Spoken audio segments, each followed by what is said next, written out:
반갑습니다. 일주일간 기도하시려고 다들 고생하셨습니다. 봄비가 계속 이렇게 오네요, 그죠? 봄비가 와서 그런가 날씨가 무지 좀 쌀쌀한 느낌입니다. 며칠 있으면 이제 또 방생을 가야 되는데 방생 때는 비가 안 와야 되는데 하는 그런 생각이 듭니다. 오늘 저번 달 수업에 이어서 계속 강의를 진행하도록 하겠습니다. 71페이지 1-32번이 되겠습니다. 그리고 이제 지장경이 총 보면은 목차를 한번 보셨어요? 지장경이 총 몇 품으로 구성되어 있습니까? 13품으로 구성이 되어 있는데 어떤 책에는 보면 어떤 책이 아니고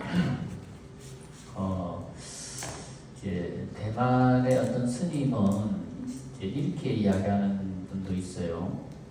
어차피 이제 품이라고 하는 거는 후대의 경전을 좀 이해하기 쉽기 위해서 서분, 정종분, 유통분으로 나누었고 또 이렇게 유통분 안에서도 어떤 부분은 서분이 되고 어떤 부분은 유통분이 되고 어떤 부분은 이제 정종분이 되고 이렇게 해서 또 품에 이름을 붙여서 이렇게 단락을 나눠놨는데 어쨌든 간에 지장경을 13품으로 나누어서 보고 이해하는 전통이 있는데 대만에서는 이렇게 이야기하는 데도 있어요. 지장경을 총 14품으로 봐야 된다 이렇게 보는 분도 있는데 그 중에 한 견해가 뭐냐면 지금 우리가 공부하고 있는 부분이 뭡니까? 승모라고 하는 바람문의 딸이 승려라고 하는 바람문의 딸이 어머니를 지옥에서 구제하는 이제 이야기가 지금 나오고 있지 않습니까? 그죠? 65페이지를 보시면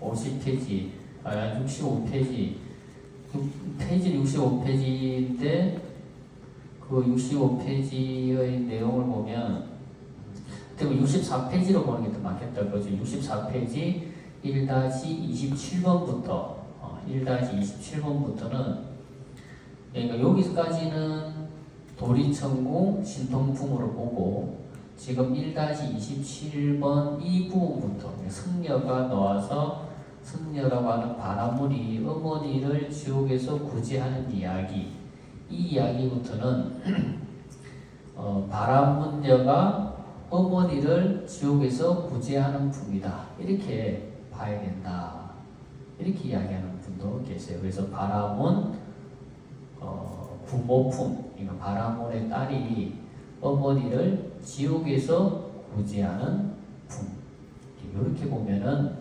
14품으로 보는 게 더 좋겠다 이렇게 대만에서는 말하는 스님들도 계세요. 근데 또 그렇게 보면은 충분히 또 그렇게 볼 수 있는 스토리가 지금 우리가 공부하고 있는 스토리가 또 그 내용이고 또 도리천궁 신통품의 반 이상이 또 이 바람문녀라고 하는 여인이 어머니를 지옥에서 구제하는 이야기로 거의 구성되어 있거든요.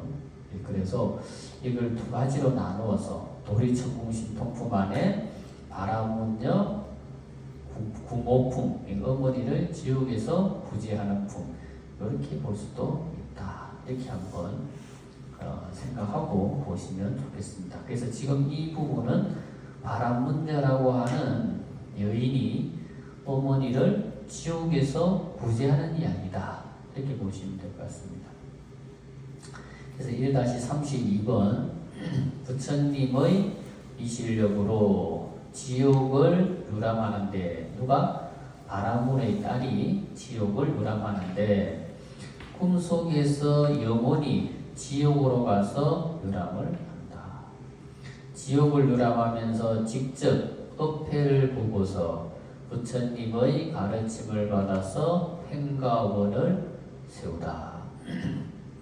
이때에 바라문의 딸이 바로 부처님께 예배하기를 마치고 곧 집으로 돌아와서 어머니를 생각하면서 단정히 앉아 각화증 자제왕 열애를 하루낮 하룻밤 동안 생각하였느니라.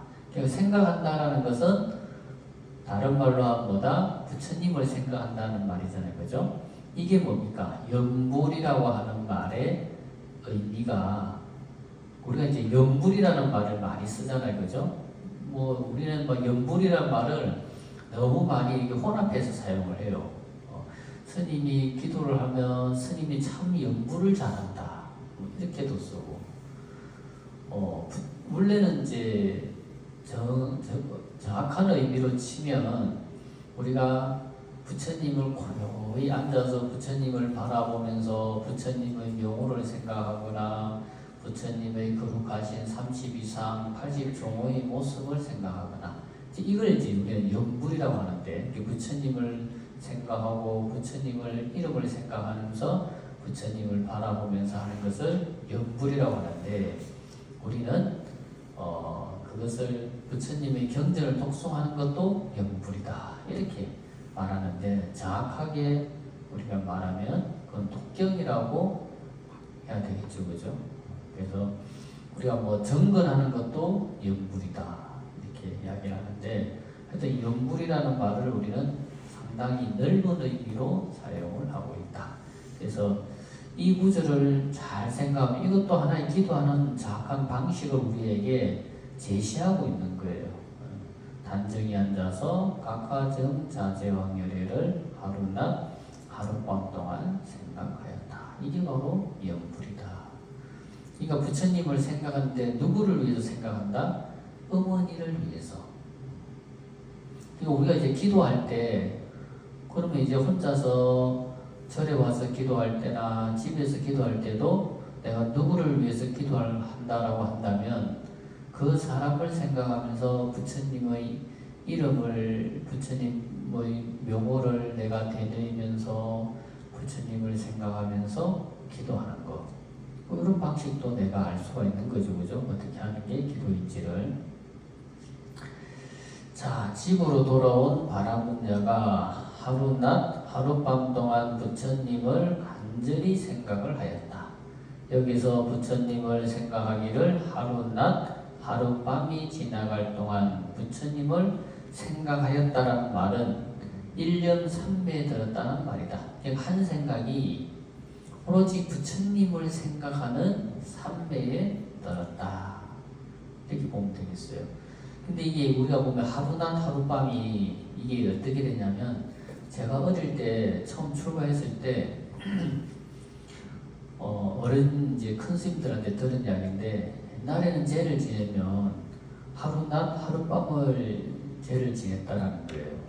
하루낮 하룻밤을. 그럼 이제 우리는 지금은 이제 너무 바쁘게 살고 너무 바쁘다 보니까 그죠? 40대 부처님 기도하고 출근하고 그 다음에 그 연간들 관용하고 대령 관용하고 시식하고 뭐 헌식하고 이렇게 돼 있는데 옛날에는 하루낮 하룻밤을 어떻게 하냐면 이 오후에 저녁에 이제 대령 관용을 하는 거예요. 대령 관용을 하고 그리고 또 저녁에 대령 관용을 하고 그러면은 우리는 그 많이 빠져 있는데 그러면 저녁에 대령 관용을 하고 난 다음에 그 다음에 이제 지장불공을 하는 거예요. 아니 그 다음에 이제 신중님들을 청하는 신중님들을 청하는 것까지만 하고 신중님들에게 공양은 안 올려요. 일단 먼저 청하고 그러니까 신중님들을 먼저 청하는 이유는 도량이 청정하고 모든 장애로부터 귀신으로부터 그 도량이 청정할 수 있도록 신장님들이 보호해달라는 거죠. 그래서 신장님을 청에 모셔놓고는 그러고 난 다음에 대륜관음도 하고 그 다음에 지장 전에 기도도 하고 그러고 난 다음에 잠을 자고 그리고 아침에 일어나가지고 예불을 하고 그때부터 또 이제 사시맞이 올리고 신중기도 하고 이런 식으로 하는 거예요. 그러니까 그렇게 보니까 하루 낮이 되고 하루 밤이 되는 거죠. 그러니까 온전히 우리가 생각할 때 하루 낮 하루 밤 하면 지금 하루 낮 하루 밤이 아니고 오후 하루 낮과 하루 밤과 그 다음날 오전까지 포함해서 하루 낮 하루 밤을 말하는 거예요. 근데 여기서는 이제 어쨌든 간에 낮에부터 시작해서 밤이 지나갈 때까지 오로지 부처님을 생각하는 일념삼매에 들었다. 자, 그래서 다음에 바라문자가 하루 낮 하루 밤이 지나자 몸은 현재 자리에 있지만 정신이 지옥을 가서 유람을 하는 것이다. 만약에 바라문자가 지구로 돌아가서 분별, 망상, 시비에서 벗어나지 못했더라면 아마도 몇 날 며칠이 걸려도 지옥으로 직접 가서 어머니를 보지 못했을 것이다. 이처럼 경전 속에 들어있는 행간의 의미를 읽어내야 한다. 분별, 망상, 시비 등의 분별심이 부처님과 우리의 사이를 갈라놓는 마왕파순인데 부처님과 나 사이를 갈라놓는 분별, 망상, 시비에서 벗어나야 한다. 그래서 이 바라문자가 어떻게 기도하는 방법을 알고 한 것도 아니고 어떠한 기도하는 방법이 따로 있는 것은 아니었지만 오로지 어머니가 분명히 살아생전에 악업을 지었기 때문에 죽어서는 분명히 지옥에 떨어졌을 것이라는 것을 생각을 하고 오로지 그 어머니가 지옥의 괴로움에서 벗어나기를 생각하면서 오로지 한 생각, 그렇죠? 각하정자 제왕열애라고 하는 부처님의 이름을 생각하면서 오로지 부처님만을 생각했다라는 거죠. 그러니까 그게 뭐가 됩니까? 나와 부처님 사이에 뭐가 없어지는 거예요. 분별이라든가 시비라든가 망상이라든가 이런 것이 다 끊어진 거예요. 그러니까 바로 부처님과 나 자신이 이 청정한 마음자리에서는 부처님과 나 자신이 하나로 바로 이어져 있다는 것을 바로 이어지게 되는 거죠. 우리가 앞에서 70페이지에 보면 거죠. 앞에 설명에서 뭐라 했습니까? 70페이지에 바로 능례 소래가 진성 연기한다. 바로 저라는 나와 저를 받는 부처님이 청정한 마음이라고 하는 본래 청정한 마음자리에서는 그게 진성이잖아요. 그죠? 이 청정한 마음자리에서는 부처님과 나가 바로 연결되어 있다는 거예요. 그러니까 부처님과 나가 바로 우리가 연결이 안 되는 이유는 분별, 시비, 망상 때문에 부처님과 나의 거리가 이렇게 10만 8천리 이렇게 멀어지는 거지. 우리가 분별, 망상, 시비 이런 집착에서 딱 벗어나게 되면 내 마음자리가 내 마음에서 바로 부처님과 바로 직통으로 바로 감응하게 되는 거예요. 우리가 그런 감응이 일어나지 않는 이유가 뭐다? 분별, 망상, 시비, 집착. 우리가 이번 정초기도에도 기도를 했지 않습니까? 그죠? 일주일간 정초기도를 하는데 이 기도에서 가장 문제가 뭐냐? 가장 문제가 축원이 가장 문제예요. 축원이. 왜 축원이 가장 문제라고 이야기를 하냐? 뭔가 내 마음에 뭔가 저도 발음을 바로 한다고 할 수 있고 똑바로 한다고 하더라도 발음하는 사람이 발음이 좀 차이가 있을 수 있고 또 사람이 들으면 듣는 사람의 기도 톤이 좀 다 다를 수가 있거든. 그렇잖아요, 그죠? 사람이 기라는 것이 완벽하게 정확한 것 같아도 이 사람이 청력이라고 하는 것은 그렇게 완벽하게 정확하지 않거든. 그러면 조금 글자가 틀리게 들린 듯하면 그냥 마음이 상하는 거라. 기도는 둘째치고 뭔가 내 가족의 이름이 틀리고 뭔가 바뀐다 싶고 뭔가 이렇게 좀 내 마음에 흡족하다 싶지 않으면 뭔가 마음이 바뀌는 거예요. 그게 뭐예요? 그게 바로 분별, 망상, 시비, 집착인 거지. 기도를 하면 기도하는 그 자체로서 모든 것이 이루어지고 모든 것이 그 속에 다 갖춰졌다라고 생각을 해야 되는데 그게 아니고 항상 거기에 자기 생각을 분별을 붙이고 망상을 붙이고 시비를 붙이고 집착을 붙이기 때문에 그 기도가 오롯이 부처님과 나와 하나로 감응하지 못하고 나의 기도가 신장 기도를 열심히 한다 하더라도 기도가 오로지 감응되지가 못하는 거예요. 그러니까 기도는 기도고 나는 난 거지. 저번에도 말씀드린 것처럼 기도와 내가 하나가 되지 못하는 것은 다 분별, 망상, 시비, 집착이라고 하는 것이 그것이 나와 기도가 하나 되지 못하게 하는 거예요. 어떻게 보면 기도가 내가 하나 되지 못한다라는 것은 결과적으로 부처님과 내가 하나로서 감응하기가 어렵다라는 거예요. 그래서 기도하는 사람은 분별, 망상, 시비, 집착이라고 하는 것에서 벗어나야 된다. 저번에 말했잖아요. 어느 보살님이 절에 기도를 하러 갔는데 마침 절에 주지스님은 출타하고 안 계시는데 객스님이 도반센제에 와 있는 객스님이 주지스님 대신해서 기도를 하게 됐더라고. 그죠? 근데 기도를 하게 됐는데 이 스님은 평생 성방만 다니고 평생 화두만 들었지 먹닥을 치고 연구를 해본 적이 없고 요령을 치면서 연구를 해본 적이 한 번도 없어. 오로지 대중생활을 하고 그냥 선방에서 참선만 한 스님이기 때문에 어떻게 기도하는지도 몰라.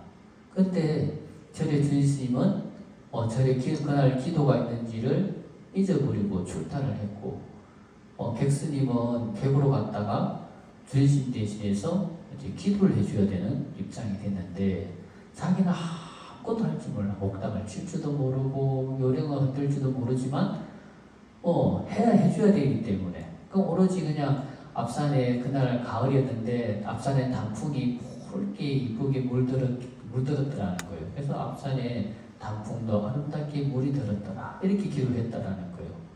뭐 나무아미타불을 한 것도 아니고 관세음보살을 한 것도 아니라 그런데 지극정성으로 그렇게 되뇌이고 연부를 해주고는 오늘 기도가 참 잘 됐습니다. 기도 소원 성취할 겁니다 하고 이렇게 보냈다라는 거예요. 근데 그 기도하고 간 사람이 정말 기도가 성취되었다라고 하는 그런 이야기가 있듯이 기도하는 사람과 부처님과 나 사이에 분별, 망상, 시비, 집착만 없다면 바로 감응이 돼서 가피가 일어나는 거예요.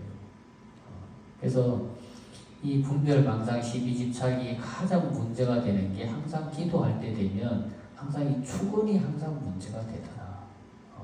예전에 어릴 때 들은 이야기인데 어느 절에 스님이 하시는 말씀이 절에 스님이 아무리 기도를 잘하고 열심히 기도 정진을 해도 소용이 없더라.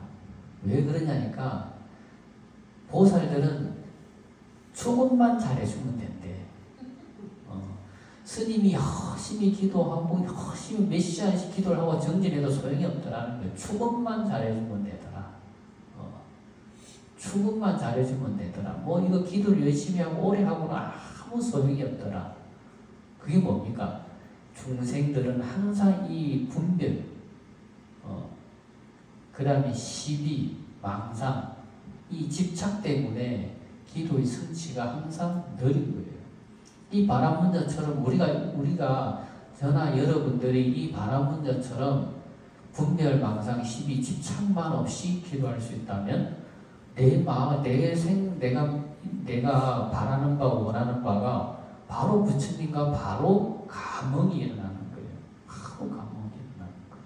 그래서 이런 내용들이 그냥 읽으면 그냥 그런 것 같다라고 볼 수 있는 거지만 이것을 생각하고 우리가 이해하고 보면 정말 기도라는 것이 간절함 빼고 나면은 기도라고 할 만한 것은 없는 거예요. 그러니까 간절할 수 있느냐 없느냐도 결과적으로 분별, 망상, 시비, 집착이 있으면 간절하게 기도할 수 없는 거고 간절해지지가 않는 거고 분별, 망상, 시비, 집착이 없으면 간절해지는 거예요. 자, 1-33번. 자, 지옥에서 고통받는 모습을 두루 살펴보시다. 자, 그렇게 하였더니 호련히 그렇게 했다라는 건 뭡니까? 그렇게 지극정성으로 기도를 하였더니 호련히 자기 자신이 한 바닷가에 와 있음을 알게 되었느니라. 그 바닷가의 물은 펄펄 끓어오르며 여러 사나운 짐승들이 많이 있는데 모두 몸이 쇠로 되었고 바다 위를 동서로 이리저리 날아다니고 있었으며 그 속에 남자 여자 할 것 없이 수없는 사람들이 바다 속에 빠졌다 솟아났다 하면 저 사나운 짐승들이 다투어서 잡아먹는 것을 보게 되었느니라. 또 살펴보니 야차들이 있는데 그 형상이 모두 달라서 혹은 손과 눈이 여럿이고 다리와 머리도 여럿이며 어금니가 입 밖으로 튀어나왔는데 날카롭기가 칼과 같으며 모든 죄인들을 몰아다가 사나운 짐승들 가까이로 몰아주며 또 나찰들이 나서서 때리고 움켜잡아 머리와 다리가 서로 뒤엉켜서 그 형상이 10,000가지인지라 차마 오랫동안 볼 수가 없었느니라. 그때 바라문에 따른 부처님을 생각하는 힘 때문에 자연히 두려움이 없었느니라. 자, 인간의 의식 중에서는 선정 독두의식, 그 다음에 몽중 독두의식, 그 다음에 산란 독두의식이라는 것이 있는데 이것은 일반적인 의식이 아니고 아주 특별하게 일어나는 의식이기 때문에 독두의식이라는 수식어가 따라 붙는 것이다. 그러니까 일반적인 의식에서 일어나는 생각이 아니라는 거예요. 아주 특별한 상황에서만 일어나는 의식. 자, 바라문저가 지옥에 가서 지옥을 유람을 하는데 이것을 어떻게 봐야 하는가 하는 문제가 생긴다. 먼저 산란 독두의식이란 무엇인가 하면 이것은 살짝 정신이 나갔을 때 나타나는 의식인데 일종의 정신적 장애를 말한다. 그러니까 산란 독두의식은 이 정신이 나간 사람들은 우리 일반적인 의식하고는 다르잖아요. 그죠? 그 사람들은 정신이 나갔기 때문에 그 나간 상태에서만 일어나는 의식이 있다는 거죠. 우리가 일반적으로 가지고 있는 의식의 범주에서 벗어난 의식. 그러니까 산란 독두의식. 그 다음에 두 번째는 몽중 독두의식이란 무엇인가 하면 이것은 꿈속에 일어나는 의식인데 꿈속에서 사람도 보고 짐승도 보고 여러 가지의 대상을 보지만 그것의 실체는 없는 것이다. 자, 마지막으로 선정 독두의식이란 무엇인가 하면 바로 선정의 상태에서 꿈속에서 사물이 나타나듯 나타난 것을 보는 것을 말한다. 그러니까 지금 이 바라문저가 보는 현상은 이게 산란한 마음 속에서 보는 것도 아니고 꿈속에서 보는 것도 아니고 오직 뭡니까? 선정이라고 하는 일념삼昧 속에서 보는 현상이라는 거예요. 그러니까 꿈이라는 것은 꿈속에 꿈을 꿀 때는 있지만 꿈을 깨면 없는 거잖아요. 그죠? 근데 일념삼昧 속에서 나타나는 의식이라고 하는 것은 이 꿈 속에서 보는 것처럼 보지만 꿈과는 엄연히 다르다는 거예요. 자, 여기서 바라문저가 지옥을 보는데 어떤 경계에서 보았는지가 중요할 것 같다. 몽중의식이나 선정의식 상태에서 대상이 모두 나타나지만 실체가 없는 것은 같다.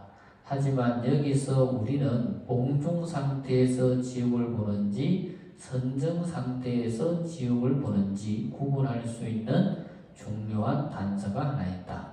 바로 바라문자가 지옥의 무서운 모습을 보고도 염불하는 힘으로 자연히 두려움이 없었다라고 하는 대목인데, 이것을 볼 때 바라문자는 마음에 산란함이 없는 상태, 즉 선정 상태에서 지옥을 보고 있다고 하겠다. 그래서 아까도 말씀드린 것처럼 산란한, 정신이 혼란한 상태에서도 보는 것도 아니고 꿈속에서 보는 것도 아니고, 그죠? 오로지 일념삼매의 상태, 부처님을 생각한 염불의 힘으로 이 지옥 세계를 본다라는 거예요. 네.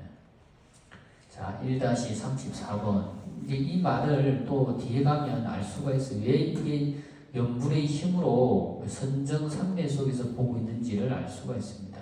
그 바라문제와 기왕이 서로 문답하는 내용에서 보면 또 알 수 있는 대목이 있습니다. 자, 1-34번. 한 기왕이 와서 영접하기에 질문을 하시다. 한 기왕이 있었으니 이름이 무독이라. 머리를 조아리고 성녀를 경건히 맞이하면서 성녀에게 말하기를, 장하십니다. 보살님은 어떠한 인연으로 이곳에 오셨나이까? 자, 한 기왕이 성녀에게 공경스럽게 묻는다. 보살은 어떻게 이 지옥까지 오셨습니까? 라고 말이다. 왜냐하면 지옥이라는 것은 아무나 갈 수 있는 곳이 아니기 때문이다. 지옥이란 극악한 죄를 지어서 지옥에 떨어질 사람이 가거나 아니면 큰 원력을 가진 보살이 지옥 중생을 구제하기 위해서 가는 곳이기 때문이다. 그런데 젊은 여자가 지옥을 와서 유람을 하고 있어서 궁금해서 물은 것이다. 앞으로도 나오겠지만 지옥의 고통은 말로 표현할 수 없는 정말 무서운 것이다. 그러니까 이 지옥이라고 하는 것은 뒤에 가면 또 계속 설명이 나오겠지만, 이 지옥이라고 하는 것은 내가 진짜 지옥에 가서 태어날 법을 짓지 않는 이상은 지옥을 갈 수가 없고, 또 지옥이라고 하는 것은 내가 부처님의 원력에 의해서 가서 보지 않으면 사실은 올 수 없는 것이 바로 지옥이다라는 거죠. 그래서 우리가 뭐 꿈속에서 지옥을 봤다 그러면 그 사람은 이렇게 생각해야 되는 거야. 아, 내가 과거 전생에 지은 업장이 두터워서 지옥을 봤구나. 아니면 그 과거 전생에 두터운 업장으로 해서 내가 다음 생에 지옥에 갈 인연이 있는가 보다, 이렇게 생각을 해야 되는 거예요. 그렇기 때문에 이게 우리가 지옥을 본다거나 뭐 지옥을 구경한다거나 이것은 일반적인 사람이 할 수 있는 것은 아니라는 거죠. 간혹 가다 보면 뭐 유튜브 같은 데 보면 뭐 지옥을 보고 와서 뭐 이야기하는 사람들이 있는데, 그 사람들은 이 범주에서 보면 딱 하나예요. 그 사람들은 다음 생에 죽어서 지옥 갈 사람들이다. 지옥에 가서 태어날 사람이 아니면 지옥을 볼 일이 없어요. 그러면 지옥을 볼 수 있는 사람은 딱 누구냐? 여기서 말하는 바람문자처럼 부처님의 미실력에 힘을 입어서 부처님이 미실력에 의해서 가서 보는 거지, 자기 음력으로 가서 본다거나 자기 힘으로 가서 보는 것은 아니라는 거예요. 그러니까 부처님이 미실력의 힘에 의해서 가서 보는 거는 괜찮지만, 그것 아닌 그 외에는 우리가 지옥을 본다거나 이런 것은 자기 과거 전생의 업장이 나타나는 것이거나 자기가 다음 생에 죽어서 지옥에 갈 인연이 있다라고 봐야 된다는 거죠. 자, 1-35. 이곳이 어느 곳인지 질문하시다. 자, 바라문의 딸이 기왕에게 묻기를, 이곳은 어떤 곳입니까? 모독이 대답하기를, 이곳은 대천리산 서쪽에 있는 첫 번째 바다입니다. 자, 설명을 보면, 자, 불교에서는 구산 8회를 말한다. 첫 번째, 가장 중심에 있는 산을 수미산이라 하는데 이 수미산을 수미해가 둘러싸고 있다. 이제 혹시 저 밴드에 올려준 혹시 사진 보셨어요? 그 수미산 위에 도리천이 있고 산천왕천이 있고 돼 있던 거 그죠? 그게 바로 이 구상파래를 표현한 사진이에요. 그게 이제 조형물이거든요. 그래서 그것을 생각하시면 되겠어요. 자, 그래서 그게 이게 그 중심에 있는 산이 수미산이라는 거죠. 첫 번째 수미산. 그 다음에 두 번째 산을 쌍지산이라 하는데 이 쌍지산을 쌍지해가 둘러싸고 있다. 그러니까 이렇게 된 거예요. 수미산 있으면 바다가 하나 있고, 그게 바다가 하나 들고 있는데 그게 수미해. 두 번째 산에 쌍지산이 있는데 그 다음에 쌍지산이 하나 있고 그 다음에 또 쌍지산을 둘러싸고 있는 바다가 있는데 그게 뭐다? 쌍지해. 이렇게 되는 거예요. 자, 세 번째는 이제 지축산이라고 하는데 이 지축산을 이제 지축해가 둘러싸고 있다. 네 번째는 천목산이라 하는데 이 천목산을 천목해가 둘러싸고 있다. 다섯 번째는 선견산이라 하는데 이 선견산을 선견해가 둘러싸고 있다. 여섯 번째는 마이산이라 하는데 이 마이산을 마이해가 둘러싸고 있다. 일곱 번째는 장해산이라 하는데 이 장해산을 장해해가 둘러싸고 있다. 여덟 번째는 지지산이라 하는데 이 지지산을 지지해가 둘러싸고 있다. 아홉 번째는 철이산이라 하는데 바로 여기 제일 마지막에 있는 산을 대철이산이라 하며 빛이 들지 않는 가장 어두운 곳이며 가장 깊은 바다가 있는 곳이다. 지금 경전에서 말하는 철이산이 여기서 말하는 아홉 번째 철이산을 말하는 것이다. 그러니까 이제 수미산이 있고 그다음에 쌍지산, 머선산 이렇게 있는데 그 맨 마지막에 있는 산이 뭐다? 이제 철이산이다. 이 철이산은 빛이 들지 않는 가장 어두운 곳, 그리고 가장 깊은 바다가 있는 곳, 이곳을 이제 철이산이라고 한다. 그러니까 이 철이산이 바로 뭡니까? 지옥이 있는 곳이 바로 뭐다? 이 철이산이라는 거죠. 지옥이 있는 세계가. 자, 1-36 실제로 지옥이 있는지 묻다. 승려가 묻기를 제가 들으니 철이산 안에는 지옥이 있다고 하는데 그것이 사실이옵니까? 오독이 대답하기를 참으로 지옥이 있나이다. 그러니까 이 지옥이라는 것은 철이산 안에 지옥이 있다고 하는데 그것이 사실입니까? 라고 하는 것은 지옥이라고 하는 것은 누구나 다 아는 명사인 것 같아요. 그죠? 지옥이라고 하는 것은 누구나 다 아는 명사인데 그 지옥이라는 것이 실제로 있느냐 없느냐 하는 우리가 이제 궁금증이 있는데 근데 그 지옥에 있는 무독귀양은 이제 지옥이 실제로 있다. 이렇게 이야기하는 거죠. 근데 다른 이웃 종교에서는 지옥 이렇게 하면 뭡니까? 땅 밑에 있기 때문에 지옥이다. 이렇게 보고 있는 거잖아요. 그죠? 근데 여기서 지옥이라는 것은 땅 밑에 있는 것이 있기 때문에 지옥이라고 하는 것은 아니다라는 것을 알 수가 있는 거죠. 그러니까 지옥이라는 말은 햇빛이 들지 않고 또 가장 무서운 곳이고 가장 어두운 곳의 대명사로서 땅지자를 쓴 거고, 그리고 옥이라고 하는 것은 감옥처럼 죄를 지은 사람들을 가두고 형벌을 가하는 곳이기 때문에 지옥이다라고 한다는 거죠. 그죠? 그래서 오독이 참으로 지옥이 있습니다. 이렇게 대답을 했다는 거예요. 자, 설명을 한번 보겠습니다. 자, 승려가 평소에 철이산 안에 지옥이 있다는 소리를 아주 많이 들은 것 같다.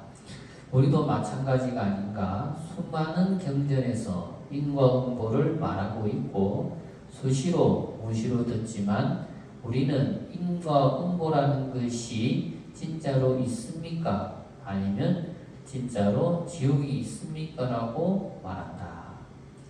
여기 성류도 마찬가지다. 실제로 가본 사람이었고 실제로 가본 사람은 돌아오지 않고 갔다 온 사람은 또 기억을 못하니 얼마나 궁금했으면 첫 일성이 진짜 지옥이 있습니까? 하고 질문을 하겠는가. 그러니까 이제 지옥이라고 하는 것은 우리 모든 사람들이 다 궁금한 것 중에 하나가 지옥이 아닐까. 그리고 또 가장 궁금한 것 중에 하나가 죽고 나면 천당이라는 것이 있을까. 그죠? 또 우리가 불자라고 한다면 누구나 다 가서 태어나고 싶은 극락세계라는 것이 진짜 있는가. 이렇게 늘 궁금해하지 않습니까? 그죠? 근데 이제 경전에 있는 말씀을 우리가 믿어야 된다. 믿지 않으면 부처님 말씀은 우리 자신에게 아무런 이익을 갖다 주지 못한다는 것을 명심해야 됩니다. 자, 1-37번 부처님의 위실력에 의지해야 비로소 지옥에 이를 수 있음을 밝히시다. 승려가 묻기를 제가 지금 어떻게 지옥에 이를 수 있는 것이옵니까? 무동이 대답하기를 이곳은 부처님의 위실력이 아니라면 바로 음력에 의한 것이옵니다. 이 두 가지가 아니라면 도저히 여기에 올 수가 없나이다. 그러니까 아까도 말씀드린 것처럼 지옥이라고 하는 것을 실제로 볼 수 있는 사람은 아무도 없어요. 다 꿈속에서 보는 거고 허망한 의식 속에서 보는 건데 꿈속에서 보는 것이 됐든 허망한 의식 속에서 보는 것이 됐든 그것은 자기 자신이 업배의 음력의 힘에 의해서 지옥에 태어날 것이라는 것을 미리 보는 거예요. 그러면 음력의 힘으로 보는 게 아니라고 한다면 마지막으로 볼 수 있는 것은 부처님의 위실력이라고 하는 그 위실력의 힘에 의해서 볼 수 있는 거지 그거 아니고 다른 것은 다 음력의 힘에서 보게 되는 것이다. 음력의 힘에 의해서 보게 된다는 것은 내가 곧 거기에 태어날 음력이 있다는 것을 상징적으로 대면한다는 거예요.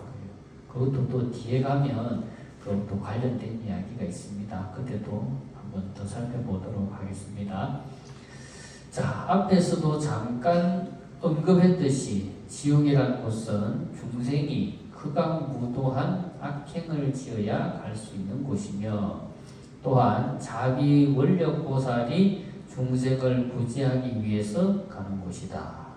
이 두 가지가 아닌 이상 갈 수 없는 곳인데 하지만 여기에서 말하고 있듯 부처님의 불가사의한 위실력을 입으면 어디든 갈 수가 있다. 지옥도 가서 유람할 수 있는데 하물며 극락세계에 있겠는가. 이것이 바로 대성불교다. 대성은 오로지 부처님의 위실력에 의해서 존재하는 가르침이기 때문에 부처님의 위실력이라는 것이 없다고 한다면 대성불교도 존재하지 않게 되는 것이다. 그래서 대성불교는 부처님의 불가사의한 위실력과 지혜와 공덕의 힘에 의해서 우리가 성취해 나가는 것이 바로 대성불교다. 이렇게 보시면 되겠습니다.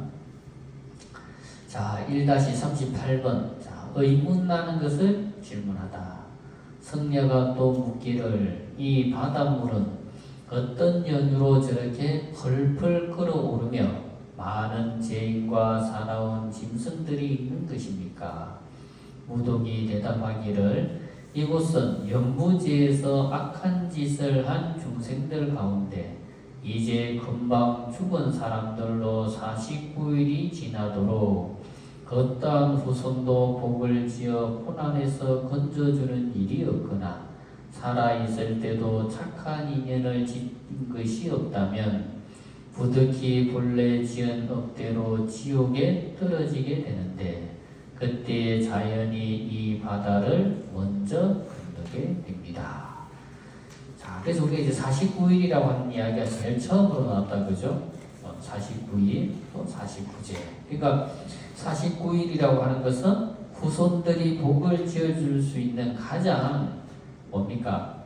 가장 좋은 시간이 바로 49일이다. 그러니까 중생의 업장을 닦아서功德을 지어줄 수 있는 최고의 시간이 49일이다. 이렇게 보시면 되겠어요. 그래서 이 지옥이라고 하는 것에 떨어질 중생들이 제일 먼저 지나가는 곳이 어디다? 업회다. 업회라고 하는 바다를 제일 먼저 지나간다라는 거예요.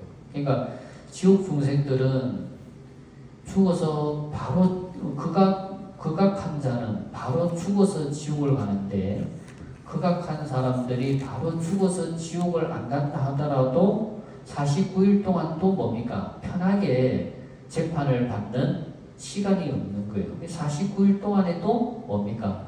온갖 고통과 괴로움을 받아가면서 또 재판을 받고, 또 그 재판을 받고 난 다음에 또 지옥에 가서 또 본래의 또 고통을 또 받게 된다는 거죠. 그래서 이 바다 속에서 괴로움을 당하는 모습이라는 건 뭡니까? 업회에 떨어진 중생들이 지옥에 떨어지기 전 49일 동안, 그 49일 동안 또 괴로움을 받는, 고통을 받는 곳이 바로 어디다? 업회라고 하는 곳이라는 거죠. 네.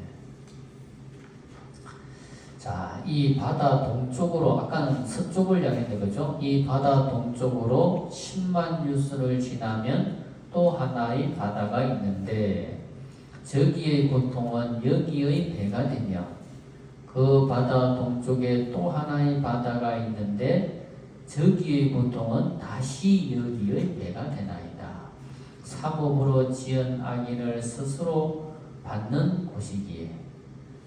삼업으로 지은 악인, 이 악인이라는 것은 악한 사람을 말하는 게 아니고 악한 인연을 말하는 겁니다. 악한 인연을 스스로 받는 곳이기에, 악한 씨앗을 뿌린 인연을 스스로 받는 곳이기에 모두 다 업의 바다라 하며, 그것을 한문으로 뭐라 그런다? 업회. 그죠? 업력으로서 그 업력의 힘에 의해서 태어나게 되고, 그 업력의 힘에 의해서 고통을 받는 바다. 그래서 업회라는 거예요. 업의 바다라 하며 그곳이 바로 여기입니다. 그러니까 이제 성리의 어머니가 죽은 지 아직 49일이 다 지나지 않았잖아요. 그죠? 그러니까 49일 동안 아마 이 업회라고 하는 곳에서 괴로움을 받으면서 그러니까 업의 심판을 받게 되고, 그 업의 심판이 다 받고 난 다음에는 본래의 괴로움을 받는 또 지옥에 가서 고통을 받게 된다는 겁니다. 자, 사람이 죽은 후 49일을 중음신이란다. 자, 중음신이란 이성의 중생도 아니고 그렇다고 저성의 중생도 아닌 그 중간 단계에 존재하는 중생이란 뜻으로 중음신이라는데, 자, 극악 중생, 극선 중생에게는 중음의 단계가 존재하지 않는다. 자, 극선인 중생인 경우는 적덕 왕생을 하기 때문에 중음의 단기적 과정을 거치지 않으며, 극악 중생도 마찬가지로 죽음의 단계적 과정을 거치지 않고 바로 지옥으로 가게 된다. 그러니까 극악 중생, 극선 중생은 이 중음의 단계가 없다라는 거예요. 바로 극락세계로 적덕 왕생하거나 바로 지옥으로 태어나기 때문에 이 중음의 과정이 없다는 겁니다. 자, 문헌에는 생함지옥이라 해서 살아있는 몸 그대로 지옥에 떨어졌다는 내용도 나오는데, 이처럼 극선 중생이나 극악 중생이 아니면 일반적으로는 49일의 중음의 단계를 거치게 된다. 자, 49일 동안 49제를 지내주면 편안하게 선악의 재판을 받거나 아니면 부처님의 가피력으로 초생하는 경우가 존재하게 된다. 초생이란 지옥에 태어날 것을 벗어나서 지옥보다는 조금이라도 좋은 곳에 태어나는 것을 말하는데, 만약에 인간으로 태어날 중생이라면 천상에 태어나고 하는 것을 초생이라 할 수 있다. 여기 49일 동안 업회에서 고통을 받는 중생들은 그 악은 아니라 하더라도 악업을 많이 지은 탓에 업회에 떨어져서 고통의 나날을 보내는데, 만약에 후에 가족들이 부처님 전에 제를 올리면 업회에서 벗어나서 재판을 받게 되고 업을 따라서 다음 생이 결정되게 된다. 하지만 49일 동안의 어떠한 죄도 올려주지 않으면 업회에서 고통을 받고 난 다음에는 중음신의 몸으로 사바세계를 떠돌면서 다른 사람에게 피해를 주고 괴롭히기도 한다. 그러니까 가장 안 좋은 게 죽어서 중음신의 몸으로 뭡니까? 사바세계를 떠도는 영가. 그죠? 이런 영가들은 꼭 다른 사람에게 피해를 입혀요.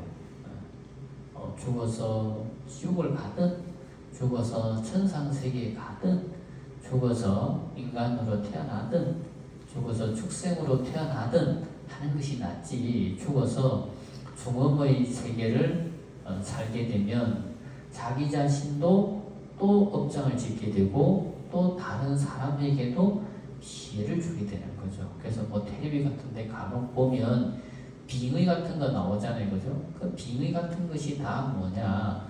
중음신이 사람의 몸에 붙어서 사람을 괴롭히는 게 바로 중음신 영가들이다. 자, 그래서 죽어서 중음신의 귀신이 되는 이유는 죽을 때 죽음에 대한 공포심으로 삶에 대한 애착과 집착심이 일어나거나 죽고 난 뒤에도 허망한 것에 집착하거나 애착하는 마음이 있거나 명을 다하지 못하고 갑자기 비명행사하거나 병으로 고통받다 죽거나 자살하는 경우 등으로 이럴 때는 중음신이 되어서 가족을 배회하거나 무주고원이 되면 다른 사람에게 빙의되어서 괴롭히면서 살게 된다. 이처럼 중음신으로 오래 있을수록 천도하기가 더욱 어려워지는 것이다. 지금으로 치면 노숙자라고 할 수 있겠다. 노숙도 처음이 어렵지 노숙도 하면 할수록 할만해지듯이 그것에 습이 붙으면 치료하기 어렵듯 중음신도 마찬가지라고 보면 되겠다. 여기에서 지옥이 어떻게 만들어졌는지에 대한 내용이 나온다. 바로 이들은 삼업으로 지은 바를 스스로 받는 것이니 모두 다 업의 바다라 하며 그곳이 바로 여기입니다 라고 하고 있듯이 지옥의 고통이라는 것도 우리의 음력으로 만들어지는 세계이며 천당도 우리의 음력으로 만들어지는 세계이다. 이것을 능엄경이라고 하는 경전에서는 공업과 별업으로 설명을 하는데, 지옥이 공업이라면 지옥의 다양한 괴로움은 별업이다. 다양한 지옥은 별업이지만 같은 과보를 받아야 하는 중생들끼리 함께 고통을 받기 때문에 이것을 또한 공업이라고 한다. 지옥이든지 천당이든지 모두 우리가 짓고 우리가 받는 자작작수의 세계일 뿐이다. 하지만 극락세계인 정토는 부처님의 순수한 원력으로 만들어진 세계이며 또한 원력이 있어야 갈 수 있는 세계로 불생불멸의 세계다. 그러니까 지옥이라고 하는 것도 자작작수다. 그 다른 이웃 종교에서처럼 어떤 절대자가 지옥이라고 하는 공간을 만들어 놓고 지옥에 갈 중생이 따로 있고 천당에 가는 중생이 따로 있는 것이 아니고, 지옥이라고 하는 것도 내가 지은 음력에 통해서 지옥이 만들어진다는 거예요. 그래서 이 너은경에서 공업과 벼럽을 말하는데, 자, 어떤 사람이 A라고 하는 사람이 그죠? 악업을 지었어요. 악업을. 그래서 악업을 지어서 이 사람이 지옥을 가게 됐어요. 지옥. 근데 뭐 지옥도 우리 많이 있잖아요. 그죠? 뭐 우리가 가장 많이 하는 뭐 발설지옥, 그죠? 뭐 화탕지옥, 그죠? 뭐 금수지옥, 뭐 이런 뭐 앞으로 가면 지옥이라는 이름 많이 나오는데 이런 지옥이 있어요. 이 사람이 구업을 많이 지어가지고 이 사람이 발설지옥을 가게 됐다, 그죠? 그럼 이 발설지옥이라는 것이 처음부터 발설지옥이라는 것이 만들어져 있는 것이 아니고, 이 발설지옥이 처음부터 만들어져 있는 것을 이 중생이 이렇게 가는 게 아니고, 이 중생이 구업을 지어서 구업을 지었기 때문에 발설지옥이 만들어진다는 거죠. 그러니까 이게 동시적으로 만들어지는 거지, 뭐 발설지옥이 원래부터 만들어져 있고 그 다음에 구업을 지은 사람이 발설지옥에 가는 것은 아니라는 거예요. 그러면 자작작수가 아니잖아요, 그죠? 그러니까 자작작수이기 때문에 내가 구업을 지어서 발설지옥이 만들어지고 발설지옥에 가게 된다는 거예요. 그래서 그러면 수많은 보면 B도 있고 C도 있고 D도 있고 다양한 사람들이 있을 거 아니에요, 그죠? 그럼 이 사람들이 다 구업을 지은 사람들끼리만 가서 발설지옥이라는 곳에 가서 고통을 받는 거예요. 그러니까 이 사람이 A가 지은 발설지옥이 따로 있고, B가 만들어진 발설지옥, C가 위해서 만들어진 발설지옥, D에 의해서 만들어진 발설지옥은 다 따로 있어요. 따로 있지만 받을 때 어떻게 받는다? 같은 업력을 지은 사람들끼리 한 곳에 가서 받는다라는 것뿐이에요. 무슨 말씀인지 알겠죠? 그러면 이것은 벼럽이죠. 각자 구업을 짓는 방식은 다 달랐을 거예요. 그죠? 근데 지옥에 가서 고통을 받는 방식은 뭐예요? 한 가지 공통적으로 발설지옥이라는 곳에 가서 받는다는 거지. 그래서 모든 천당도 마찬가지고 지옥도 마찬가지고 공업과 벼럽, 또 벼럽 안에도, 그러니까 처음에는 공업이 있고 벼럽이 있고, 그 벼럽 안에도 또 보면 또 공업이 있고, 또 공업 안에도 또 나눠보면 또 벼럽이 있고, 그래서 벼럽 처음에는 각자 벼럽을 지었지만 발설지옥이라고 하는 한 곳에 가서 공통적으로 받는다는 거예요. 그 사람들끼리 같이 받는다는 거예요. 그게 또 공업이죠.